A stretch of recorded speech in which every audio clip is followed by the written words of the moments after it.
Tak vlastně teď vidíte, že příslušník si má předat důležité dokumenty s druhým, který by toho odsouzeného měl naložit do auta a mělo by dojít k tomu vyhoštění. Protože to, jak správně prochází eskorta nebezpečné osoby, právě ve všech pravidelně trénují. Trénují to nejen sami, ale i s kolegy z policie a z jiných věznic.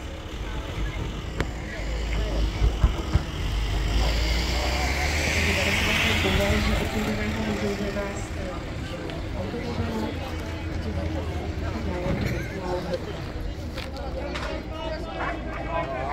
teď se rozebere na koutě a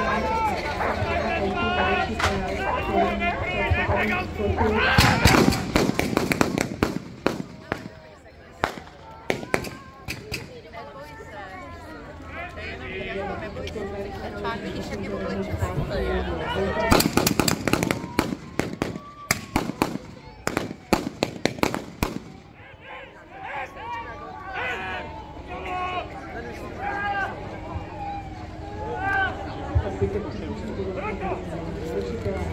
Leží! Vidí! Hoď zbraň!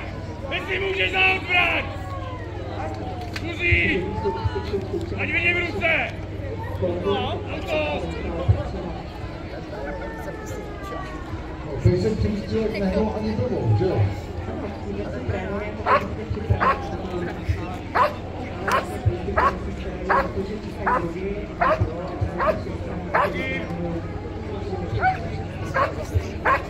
Takže v současné chvíli vidíme, že teda přišlo k zadržení narušitele, co se děje dnes?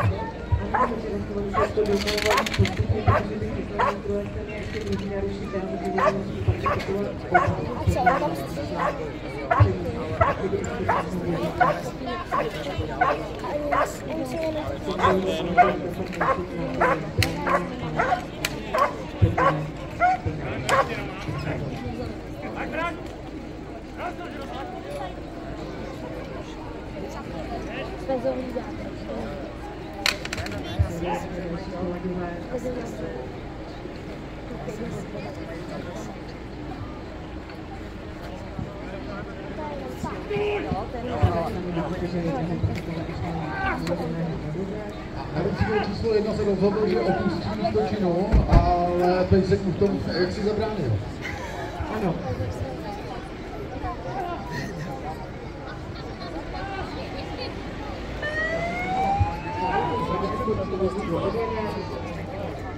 Druhého pachatele zavedli do auta, pokud nebudeme opět. Co se vlastně tenhle moment stalo s tím původním vězněm?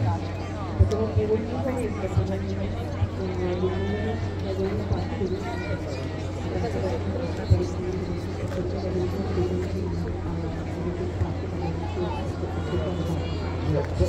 Co by tam byl narušený, takže musel se doskračovat, musel zase zpátky.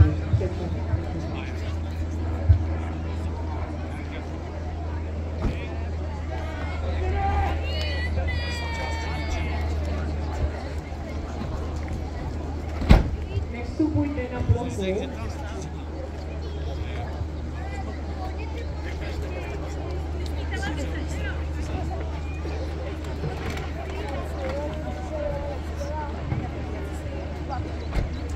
Vypadá to, že v zásahu se diví ke konci, jak často, nebo děje se vlastně něco takového, že by opravdu, já vím, že jako cvičit se musí, ale děje se něco takového, že by opravdu došlo k narušení eskorty a že by se musel pacifikovat nějaký narušitel. No, já si myslím, že v posledních letech se to jako nestalo, ale vím, že třeba u zdravotní eskorty se na